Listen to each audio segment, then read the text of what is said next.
All right. Good morning, everybody. I am so happy to be here with you in Edinburgh this fine morning before the rain sets in and stays in until I go back to London, where it will almost certainly also be raining. Um, it's great to be able to do these in person.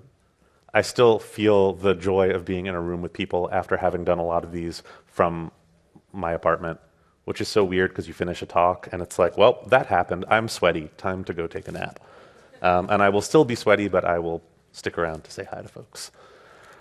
Here's the gratuitous fancy slide. I've worked with a bunch of different companies as a consultant and as a product leader. I've written 2 books for O'Reilly. Product Management and Practice is now in its 2nd edition. I'm really proud of that one. And I just finished the first complete draft of my next book, Impact First Product Teams, which is a book about business impact for product teams. And I was having kind of a hard time articulating why I wrote this book and what it's about until I spoke to a friend of mine who works in product and kind of talked to her about, it's about how we have all these things we do, all these processes, we're focused on doing things the right way, but does any of it matter? Are we actually focused on building a successful business? And she said, I think I get it. So most product management discourse is about the middle, is about strategy, objectives, bets, outcomes, initiatives. And what you're talking about is kind of drawing a straight line between the business impact of the work that we do and the day-to-day decisions that we make as product teams. And I said, thank you. I now know what my book is about. And I would say somewhat uncharacteristically for me, this book is very timely because the reality is that those of us who work on product teams feel a degree of tenuousness in our jobs that I certainly have not experienced before. For somebody who's working in tech, I think especially for those of us who are engineers, which I am not, there's a sense in the past of like, we are the in-demand, special, magical tech workers of the future, and our jobs will never be vulnerable. But I certainly feel that vulnerability. And if you read the tech news or if you just talk to folks, I think that vulnerability has permeated our world in a way that it hadn't until quite recently. But that, of course, has not stopped the discourse from going so discoursey on LinkedIn.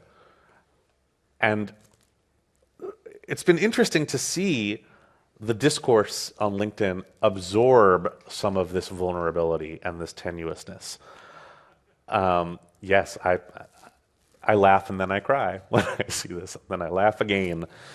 There's been this debate, which has always been bubbling under the surface, but it's now, I think, really come to the fore of, are product teams responsible for the success of their business? I don't know if some of you have seen this debate over zero-interest product managers, this idea that there are some product managers who get hired, cost the company money, but don't return any of that investment. There are other folks who are saying, listen, revenue is a lagging indicator. It's too far removed from the day-to-day decisions that most product teams make. Product teams cannot be accountable for revenue targets. It's impossible. I'll say that for me personally, I definitely fell into the grumpy, no, we can't be responsible for revenue targets camp. Product people can be grumpy.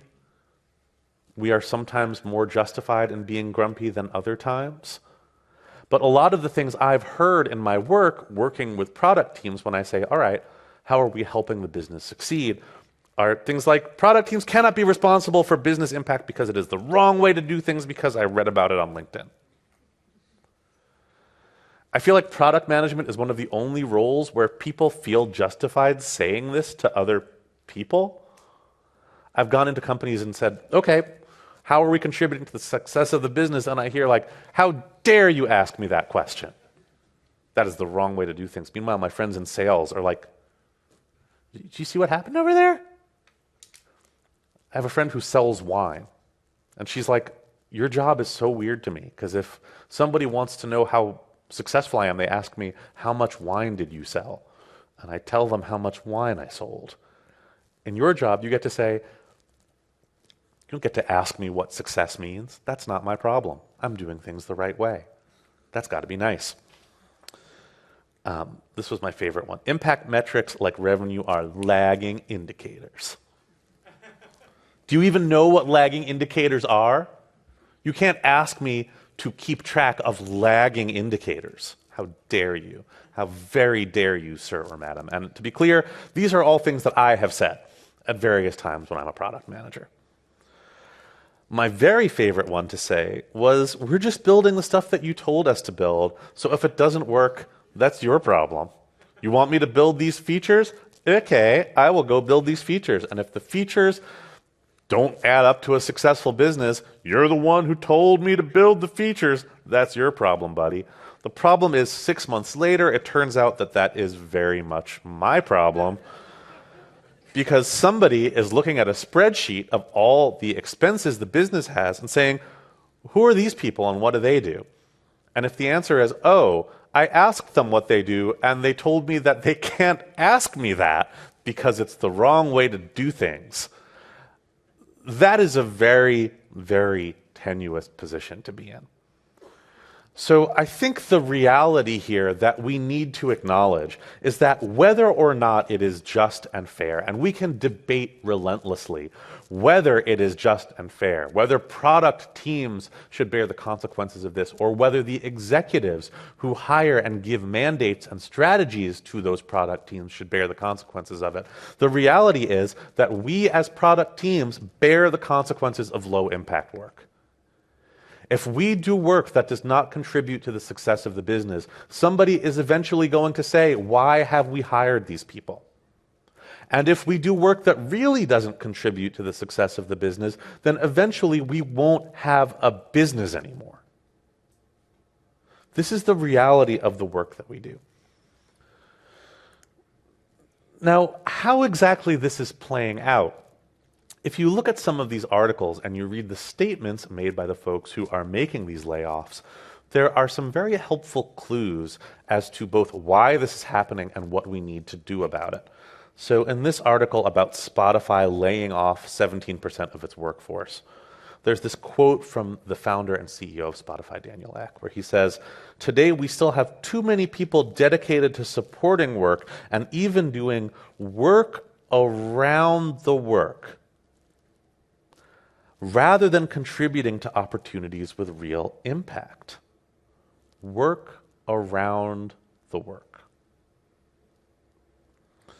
And I read this, and first of all, my heart broke for all the folks I know who are on supporting and ops teams whose job is literally to do work around the work and to do supporting work, which I don't think is a bad thing if, again, that work is contributing to the success of the business. But this idea that we have too many teams kind of faffing about and not enough teams contributing to the heart of the commercial success of the business, I read this and I said, this is how every company I've ever worked with is set up. This is a systemic and structural problem. And I started mapping out for the companies I've worked with, ranging from startups to enterprises, what's really happening here? What is the pattern that is contributing to these damaging outcomes for teams? And what I landed on was this image, which I call the low impact death spiral. And as I started to map this out, I realized that just about every company I've worked with, and certainly every medium to large size company I've worked with, is caught in the throes of this very death spiral. And if you are using products made by these companies, if you're using Google Docs, or if you're using Spotify, or if you're using really any enterprise or medium to large tech company's products, you are probably feeling the effects of this death spiral in your day-to-day experience. So it starts with low impact work. It starts with a team saying, as I often said, we can't be responsible for these things. It's too complicated. It's too much. It's out of our control. There's too much executive scrutiny. We don't want to work on this stuff that's going to require so much tedious collaboration, that's going to make the CFO appear out of nowhere and suddenly care about the work we do. It's not worth it. We're going to go off over here and maybe build some new features, maybe run some little experiments that don't have much impact. We're going to do this. It's what we were told to do. It's not our responsibility, and we're not going to invite too much scrutiny. What happens as you build those things? The product becomes more complicated. You start to push in these little features, these little new things. You start to build this shell of miscellaneous stuff around the commercial heart of the product. Suddenly, coordinating becomes much more difficult. When you have 100 frustrating little features in a product, doing anything that breaks through that shell and actually impacts the core of the product is much more difficult. And this is where we get to the symptoms that most executives recognize. They say, too many meetings to manage dependencies. It's too hard to make any major changes. Teams are doing work around the work. And they try to solve this by putting Band-Aids over these symptoms.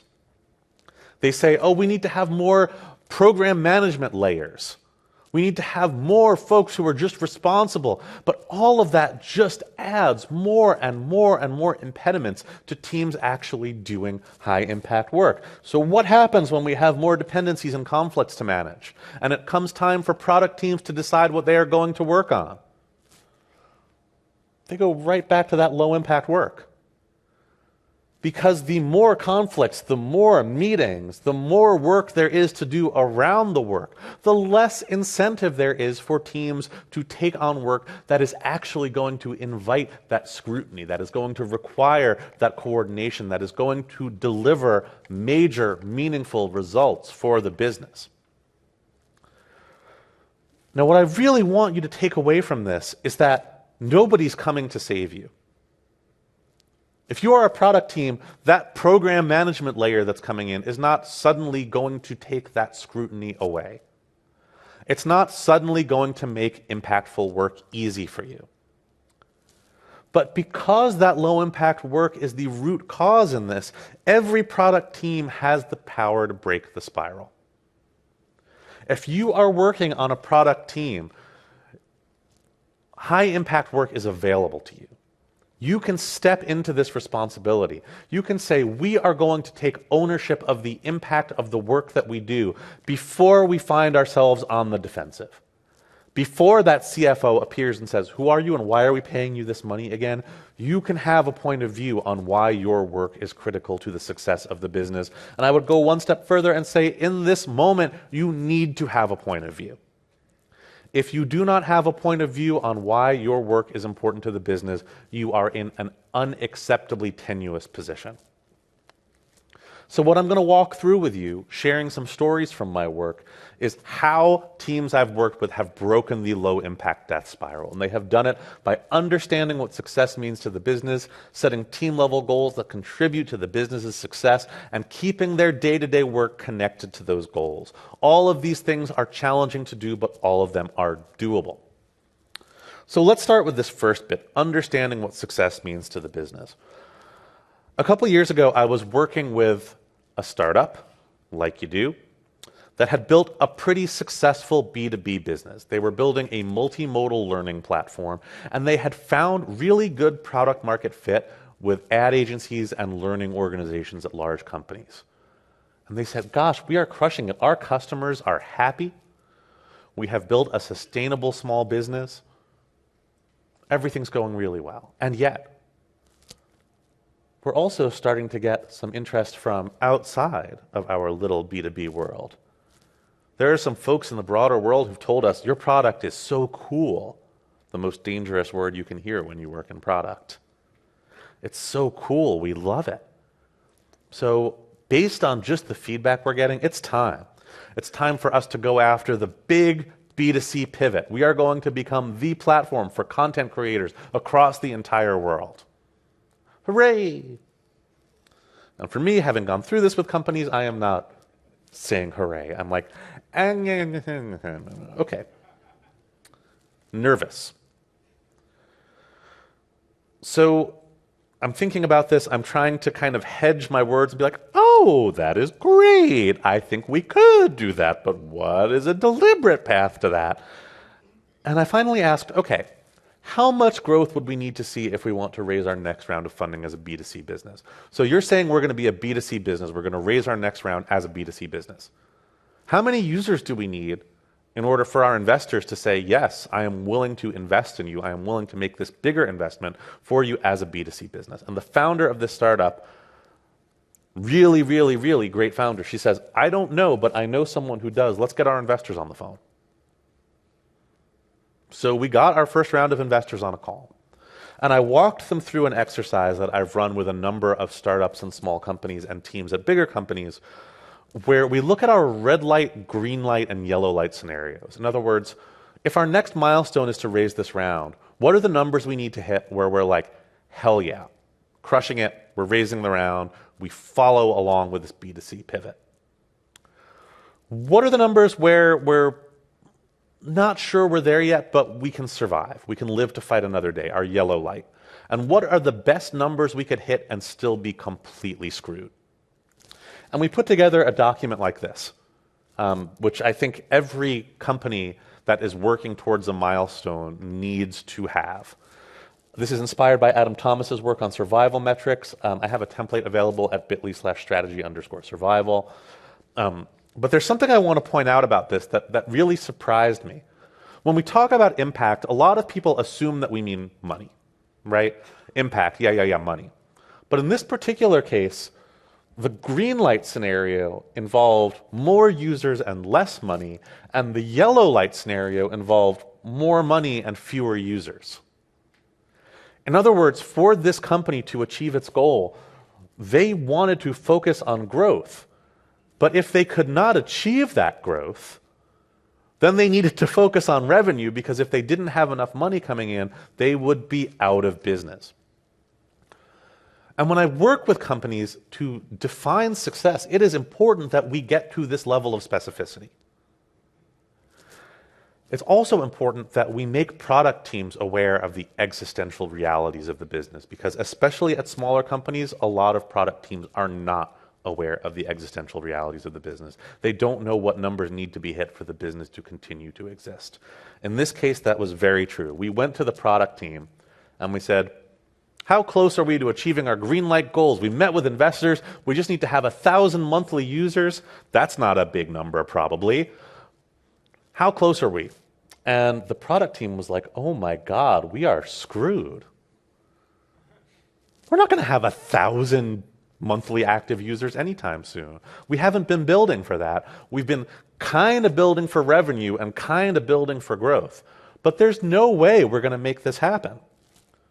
Which meant, because we had this document in place, we could go back and say, all right, we're not going to hit that 1,000. Again, let's focus on getting that monthly recurring revenue to where we need it to be, so that we can buy 6 months of runway, so that we can make the pivots we need to do to continue investing in the growth of the business. Just going to show this GIF again. Boom. Product teams at companies of all sizes need to know what specifically success means. If you don't understand the next milestone of your business, whether that's a quarterly earnings report for a publicly traded company or the next round of funding for a startup, you cannot make effective decisions. And yes, this is someone else's problem. It's above your pay grade, etc. But if your company fails to deliver on expectations, it puts you in a vulnerable position. This next step is the most important one. Set team-level goals that contribute meaningfully to the business's success. If you take nothing else away from this talk, take this away.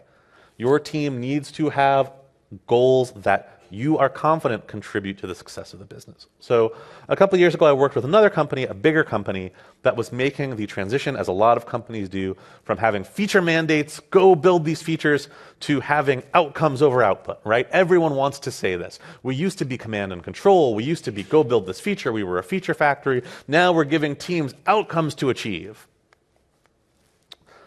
So I was tasked to work with a team that was very important to the growth of the business, that had been building these features and was now trying to work against goals. And I said, all right, team, what are your goals? And they said, oh, we have those. Here's the PowerPoint presentation. It's 10 slides long and it has our goals. And I said, okay, this is the fact that you are sending me a large document to read rather than telling me what your goals are in one sentence, which I can understand, is troublesome. Where did these goals come from? And they said, oh, we cascaded them from a bigger team goal, which is in a bigger PowerPoint presentation. Oh, okay, where did those come from? Oh, those came from department goals, which come from a bigger PowerPoint presentation. And where did those, oh, we cascaded those down from company goals, and now I just live in PowerPoint. My life is PowerPoint. I have like 100 slides that I have to keep track of together. I don't know if any of you have found yourself in this situation where you're trying to do this like, ooh, we're doing goal setting the right way because we read about it on LinkedIn.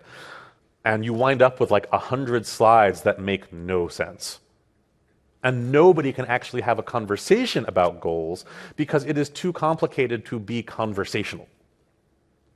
So I said, okay, yeah, that's really good. But if we do this, how much does it affect this? And this is often the first question I ask teams I work with. When they say, oh, we cascaded down our goals, we have 10 levels of OKRs. Okay, great. If we do this, how much does it affect that? And the answer I got was, I don't know. How are we supposed to know that? That's impossible.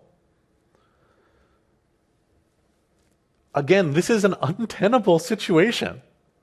If your team is working against goals that are so complex, cascaded so many levels, that you have no idea if they are contributing meaningfully to the success of the business, you are in a tenuous and vulnerable position, and it is excruciatingly likely that you are doing low-impact work. So, we took a step back and said, all right, what is the company trying to achieve? And this was actually pretty straightforward. The company has a specific increase in revenue they want to achieve by the end of the year. And I said, great. How do we contribute to that? And what I want to emphasize here is that this wasn't like, and then we used the magic impact formula to figure out exactly what the right number was. We had a conversation. And this conversation wasn't easy. We had to use our critical thinking capabilities. We had to communicate as people. And there were two parts of this conversation that really helped us get where we needed to get. The first one was, why were we building these features in the first place? So yes, we had feature mandates. We were told, go build this, go build that. Why were we building all these things in the first place? And what the team said to me was, well, we're building all these features because people who use multiple products or features for our business are worth more to us than people who only use one. And I said, that is very interesting. How much more valuable? And they were like, well, we actually have numbers. Like, we can say that a multi-product user is worth this much more to us than a single product user. Aha. We're starting to make that connection. We're starting to draw that straight line between our day-to-day work and the overall success of the business. And then this other question, how much would we need to achieve to feel good about our contribution as a team? We're a pretty big team. So if we say each multi-product user is worth this much more than a single product user, how many do we need before we feel good about the work that we're doing? And from this conversation, we came to this conclusion. Our team's goal is converting 10,000 of our single product users to multi-product users before the end of the year, because the customer lifetime value of multi-product users is greater, and this will contribute meaningfully to the company's revenue goals. Again, we didn't use any magic process. We talked about it. We as a team took responsibility for saying, can we describe in one simple statement like this what our goal is and why it's important to the business? So what can you learn from this? For starters, this comes from Christina Wadke, my business book hero.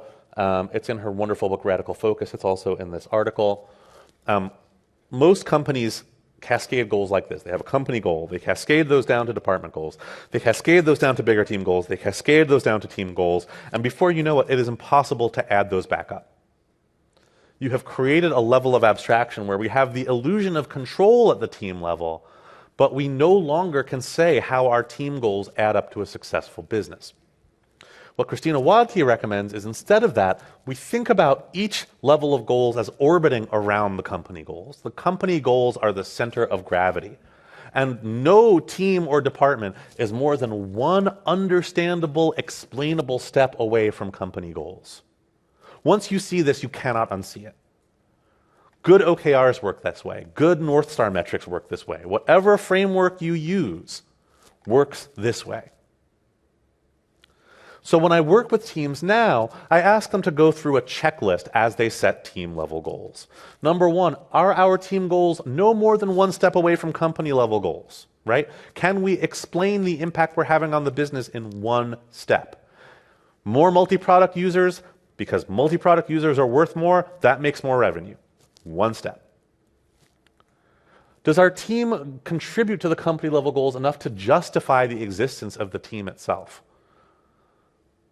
Do we feel good about this contribution? Does this contribution make us feel secure in our existence? And last but not least, do our team goals involve specific enough timelines and targets to drive subtractive decision making? Again, we had a number, 10,000 by the end of the year. We need that order of specificity. We need impact and we need specificity. When we talk about team goals, if we are in the low impact, low specificity quadrant, make unimportant number go up, we're not going to do anything meaningful. We are destined to be a low impact team. But if we play in the other quadrants, we're also not quite there yet, right? If we're high impact, low specificity, make important number go up by some amount, might not be enough for the business to still be in business, but some amount number go up good. If we have high specificity, low impact, then we get that joy of specificity, but what we're doing is probably pointless. High impact, high specificity is where good decisions live. And I want to emphasize here that when I say high specificity, I don't mean perfection.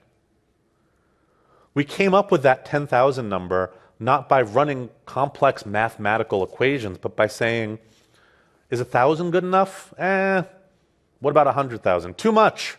What about 20,000? Too much. 5,000. 10,000 good. I often, when I work with companies, say, let's just run a couple orders of magnitude and see what feels good. Is it 10, 100, or 1,000?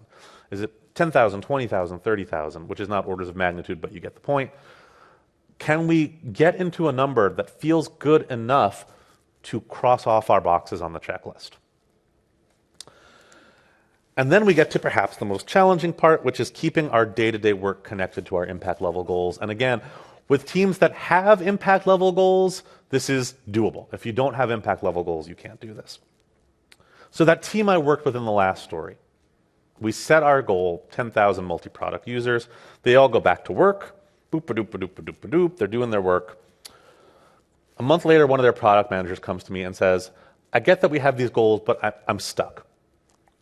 Because we have 3 things we could build, and I don't know which one we should build. And I'm like, cool, let's talk about it. And they go, I need a framework. What's the right prioritization framework? And I say, let's start with an easy one. Let's do ICE. Let's kick some ICE. So ICE, for those of you who've used it, impact, confidence, and effort. Right? We score the impact, score the confidence, how long is it going to take? And I say, okay, for each of these 3 things, what is the most number of multi-product users we might get out of it? I say the first one, about 100. It touches on this landing page that not that many people use, but we think it's going to be really good. We can build it right now. I'm like, okay, great. We can talk about that later. Maximum 100. What about the second one? I think we could get 3,000. It's annoying. We'd have to work with a lot of other teams. There's a lot of coordination. I'm like, okay, cool. 3,000. We have a number. What about the third one? We're probably not going to get that many, but it's really fast. We could do it right now. I'm like, okay. Our goal is 10,000 by the end of the year. Which of these is worth talking about? And grudgingly, the answer was 3,000.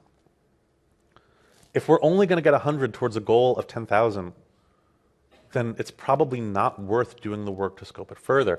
And this is where, again, we run into that challenge of doing things the right way versus doing the right things. Because the next question was, okay, we got to impact, but let's do confidence and effort. And my answer was, I don't care, LOL. If only one of these is going to get us towards our goal, that's what we should be focusing on. What I keep coming back to, in product development world, whether we are engineers, designers, or product managers, we are constantly in this battle between focusing on the right things and doing things the right way. And doing things the right way gives us this sense of control and safety.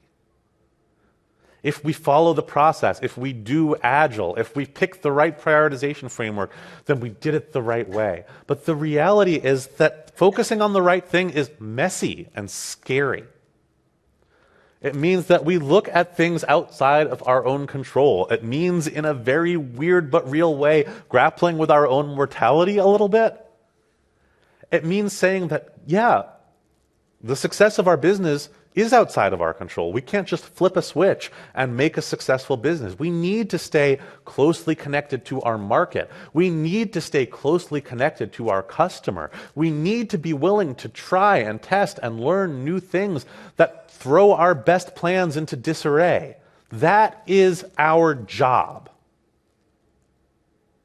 whether or not we like it. So again, these conversations are not easy. They're uncomfortable. And I want to leave you with the question I've started with a lot of teams. And I encourage you to bring this conversation to your team, because it is going to be a challenging but critical conversation. If you were in charge of the company, would you fund this team? If you were the CEO of this company, would you invest in this team? If your team can't answer that question, you have some really important conversations to have. If your team starts to get nervous and look around and be like, then you have some really important conversations to have. And if everyone defensively says, yes, because we're doing things the right way and they told us to do this, then you really have some important conversations to have, and those are not going to be easy conversations. I leave you on this note not to be a downer, but because the most important work I've done has started with this conversation. There is a path forward, but you and your team need to chart that path together, bravely. And that's me. Thank you very much. Thank you, Matt. That was excellent. I think a pretty killer question.